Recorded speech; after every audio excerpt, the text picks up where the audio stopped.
Today I wanted to talk about the concept of everything in moderation, which is a very common discussion point when it comes to talking about veganism.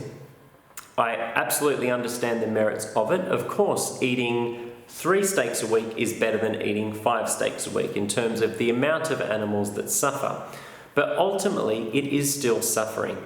Now, when we use the moderation argument, it almost says, well, this much violence towards others is okay, and that much violence towards others is not okay. And it's very easy from the not victim or the oppressor perspective to say, yes, that amount of violence is okay. But when you're the victim, when you're that individual still experiencing that violence, moderation is not an acceptable argument, again, when you're the victim. Whether 100 or 100 million others are experiencing the abuse, you're still feeling it the same yourself.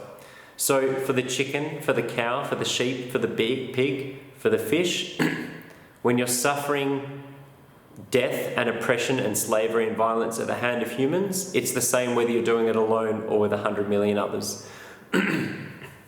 When we do this also, when we say this is an acceptable amount, we are normalising things that we still do not want to normalise within society. It's normalising discrimination, it's normalising violence, it's normalising unkindness, it's normalising oppression and slavery. And these are all concepts that ideally we would like to abolish. Now, the vegan stance is not to say, hey, everyone go plant-based right now. That's very impractical and very unfair to promote onto other people. But I think that moderation is a great way to get to veganism, but I believe it shouldn't be the end goal. I think ultimately people should work towards, within their own means and capabilities, to become as vegan as possible. Of course, there will be living situations, accessibility to resources, eating disorders, which would be very unfair to impose that everyone had to go plant-based overnight. Eating is a very complex issue, and I would never impose anyone to go 100% plant-based instantaneously or vegan instantaneously.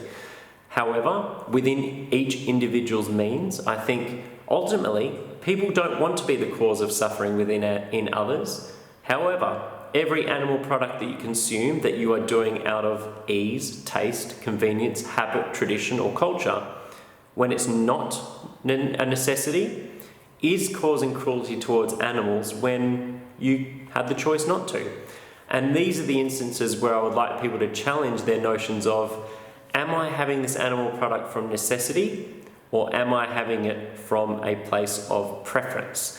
And this is where we can say, well, I'm choosing all of the times where I think I'm doing this because I need to, and congratulations, you are vegan. Even if you're still having some animal products, you are doing it to the best of your ability.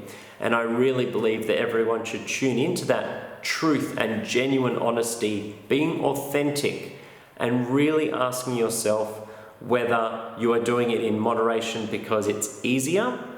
Because just remember, every time we take the easy option or the non-vegan option for many, you're making it, well, the result is a very difficult reality of normalising violence and harm towards a victim. And it's very important to be conscious and aware of this, because if we want a kinder future, we need to show kindness in all avenues and all contexts that we can.